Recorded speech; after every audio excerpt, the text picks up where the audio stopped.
Hello，同學，大家好。今日我哋會一齊玩一個超好玩嘅科學科技活動——氫氣火箭。我哋會跟住能量嘅旅程，由發電、分解水、儲氣，一直到最後嘅火箭發射。大家之前可能都認識好多唔同嘅能量，同埋聽過能量轉化嘅概念。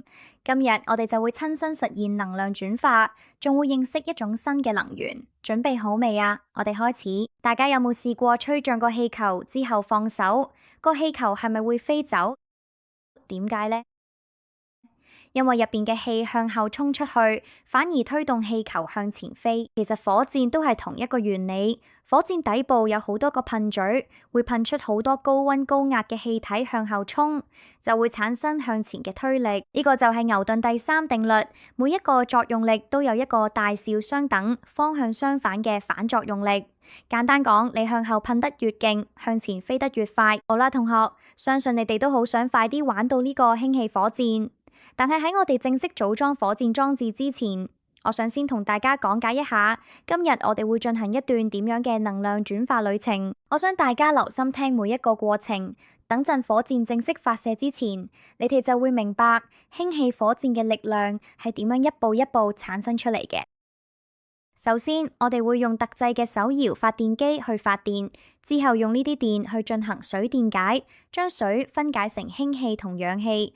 再之後就係儲氣，儲得越多，能量越大。最後梗係最興奮嘅部分——氫氣火箭發射。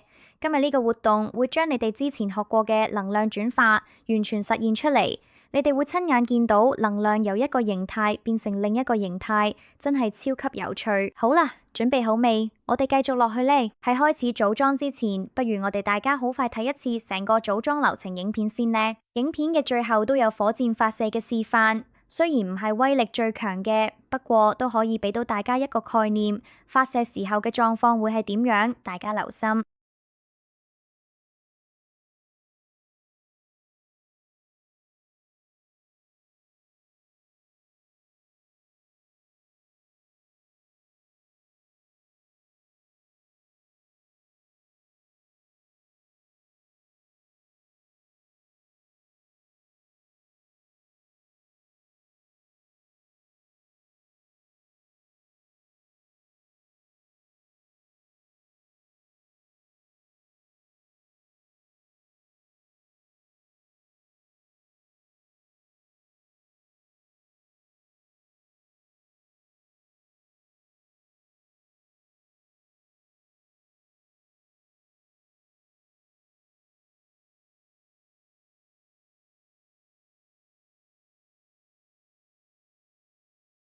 影片就睇完啦，仲首先記唔記得我頭先講嘅第一個步驟係咩呢？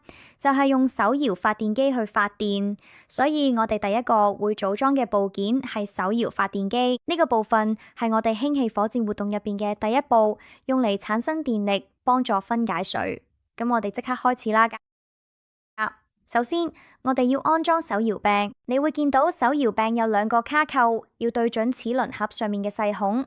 輕輕一壓，聽到咔一聲就代表裝好啦。記得要望到卡扣位置先可用力壓啊。再試下轉動下個手柄，睇下會唔會可以順暢啲轉動。下一步，我哋要將馬達嘅電線從搖柄後面嘅孔穿入去，再用膠帶貼實，防止電線被拉甩。最後確保兩條電線冇打結、冇夾住邊。呢一步做得好，之後發電會穩好多。咁樣手搖發電機就完成組裝啦。記得每次使用前先檢查下齒輪有冇卡住，電線有冇鬆。之後我哋會用呢個發電機幫電解槽產生電力，將水分解成氫氣同氧氣。啱啱我哋就完成咗手搖發電機，下一步就係組裝火箭發射台。呢個發射台會決定火箭嘅角度同方向，所以要小心裝得準確嘅。咁我哋一齊跟住3個步驟慢慢做啦。首先，我哋要將發射管插入發射台中間嘅插口。你會見到發射管底部有一個凸起，需要對準發射台上面嘅圓形插槽，慢慢向下推，直到你感覺到冇企穩嘅。之後要輕輕向一邊旋轉一下，令佢卡實錢裏面，唔會鬆動。如果發射管會左右喐，就代表未裝好，要再調整返位置。下一步就係貼上角度量度貼紙。呢張貼紙好重要，因為佢會幫我哋觀察唔同角度下火箭射程嘅變化。首先，將貼紙喺底部對準發射台上嘅黑道區域，你要確保貼紙嘅透明弧形邊係貼緊發射管嘅一側。由下而上貼，貼紙要貼得直，咁樣角度先會準確。貼完之後望一望側面，睇下角度黑度有冇歪，如果歪咗就要重新貼。最後一部分就係安裝軟管。首先將發射台反轉，你會見到底部有兩個小孔。長軟管要穿過較大嘅孔，而短軟管要穿過較細嘅孔，慢慢將軟管穿過去，再從另一邊拉出少少，確保佢入得夠深，唔會甩。之後把發射台反翻轉，確認下兩條軟管嘅位置係咪正確，唔好裝反。發射台底部嘅軟管安裝好後，下一步我哋就要安裝兩個重要部件，第一係電解槽，第二係儲水槽。呢兩樣嘢都係火箭產氣同儲壓嘅核心部分，所以要慢慢做，確保裝得準。首先，我哋會將電解槽插入發射台左邊嘅小孔，你會見到電解槽底部有個凸起，要同小孔完全對準，慢慢向下推入去，直至感覺到佢企穩。呢個位置裝得穩嘅，之後產生嘅氣泡先唔會漏走。之後，我哋要將長軟管接上電解槽側邊嘅接口，用手捉實軟管尾，向接口方向用力推入去。你會感覺到軟管套緊嘅，就代表已經連好。跟住冚住電解槽嘅蓋，輕輕推落去，直到完全密封。記住唔好用太大力，以免壓彎電極。下一步，我哋要安裝儲水槽，先將儲水槽套上底座，留意兩邊凸起佈置，對準底座內嘅凹位，之後安裝到發射台右邊嘅插孔，慢慢向下壓入去，直到你感覺到佢企穩架。之後要輕輕向一邊旋轉一下，令佢卡實喺裏邊，唔會鬆動。而家發射台上嘅電解槽同儲水槽都安裝好啦。下一步我哋會完成發射台底部嘅軟管固定，再裝上發射按鈕，最後檢查發射裝置，跟住再組裝火箭本體。大家留心嘅，每一步都好重要。我哋而家先檢查下底部有幾個凹槽同兩條軟管，用手指慢慢將軟管按入凹位，令佢貼住發射台底部，唔好突出咗。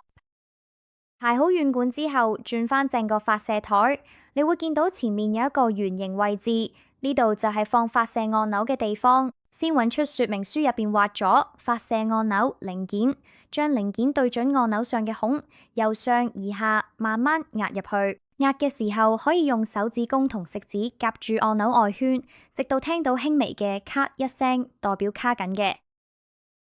而家我哋試按幾下，應該可以順暢按落去，再彈翻上嚟。跟住我哋睇翻發射台中間嘅裝置。同學會見到一黑一紅嘅膠線頂有兩支金屬針，同學記得唔好觸摸呢兩支金屬針，因為兩支金屬針之間會有一個細細嘅空隙，唔可以完全睇埋，亦唔可以張開得太闊。如果多手整到，可能會影響火箭發射嘅威力。當一間我哋按落下發射按鈕時，裏邊會產生一個好細嘅電火花，喺兩支金屬針之間跳過嚟發射火箭。發射台搞掂啦，而家輪到火箭本體嘅組裝。先揾出火箭尾部嘅尾翼板，跟住說明書嚟做樣，由平面截成一個圈，再貼上火箭嘅尾部。安裝好之後，會見到火箭尾部有3至4塊小翼平均分布，呢啲尾翼係用咗穩定火箭方向嘅。先跟住我哋揾出火箭頭同需要安裝嘅小配件，將火箭頭插入火箭筒嘅上方，確保插到底，唔會輕易鬆開。到呢一刻，發射台同火箭本體都已經組裝好啦。好啦，同學，之前我哋已經組裝好發射台同火箭本體，而家正式進入最重要嘅部分，準備電解水同準備儲水槽。呢兩步做得唔好，火箭係唔會飛得勁嘅，所以要特別留心。第一步，準備電解水，先將清水通過滴管加入電解槽，水位要去到差唔多距離頂部1厘米嘅位置，唔好加滿，加得太滿水會倒瀉，亦會影響氣體收集。之後加入少量梳打粉，用木棒或者氣根撥少少，加入電解槽裏面。呢一啲粉會令水更容易導電，電解速度快好多。記住，千祈唔好將梳打粉倒太多。唔好食，唔好聞，唔好接觸眼睛。如果唔小心睇到手，用水沖就得。要同老師指示操作。戒完之後，將兩支電極慢慢插流入電解槽，冚好第二步，準備儲水槽。儲水槽嘅目的係確保兩邊水面一致，令氣體推返入火箭時更加穩定。首先，我哋打開儲水槽個蓋，用滴管加入清水，水位大約到容器嘅一半至到2/3，唔好加滿，留返空間俾水面升降。一路加水嘅過程，你會見到發射管都會自動入水，其實就係由儲水槽流過去，而發射管同儲水槽嘅水位係一致，因為咁樣先可以確保火箭能量儲存過程穩定。水位唔一致會影響氣體壓力平衡。好啦，依家電解槽同儲水槽都已經完全準備好，我哋正式開始為火箭輸入動力啦。我哋而家先連接手搖發電機，你會見到電線旁邊有標示，點一邊係正極，一邊係負極。呢兩條線要按圖示正確方向接去電解槽上面嘅插口，慢慢插入去接好，千祈唔好太大力，因為會有機會整斷接觸點。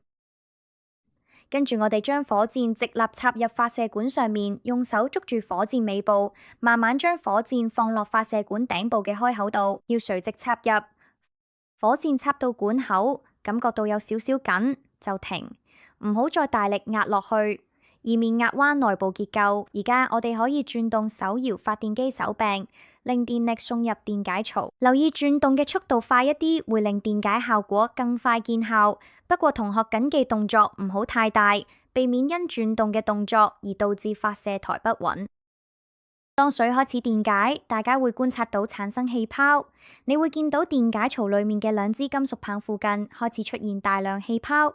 氣泡多咗，一邊產生咗氣；氣泡少咗，一邊產生氧氣。我哋需要持續轉動手搖發電機，氣體會順住軟管被送去發射管內，直到你見到發射管內慢慢出現氣泡，同時水位有所下降。水位下降越低，發射嘅動力越強。一般測試，我哋可以喺發射管嘅水位下降到橙色嘅指標線之後，可以按下發射按鈕，測試下發射效果。頭先大家已經好快試咗一次發射，我都知你哋而家一定好想再試多次，再發電，再調角度，甚至改裝火箭，令佢飛得更高、更遠、更準。但而家我諗大家先放低手上嘅模型同埋工具，因為我想用少少時間同大家清楚講一次成個能量轉化嘅流程。當大家明白晒，仲有咁乜嘢因素會影響火箭嘅發射同飛行，你哋之後就可以按住自己嘅目標去設計、去改良、去令火箭飛到你想去嘅方向。所以而家先專心聽一聽每一個細節，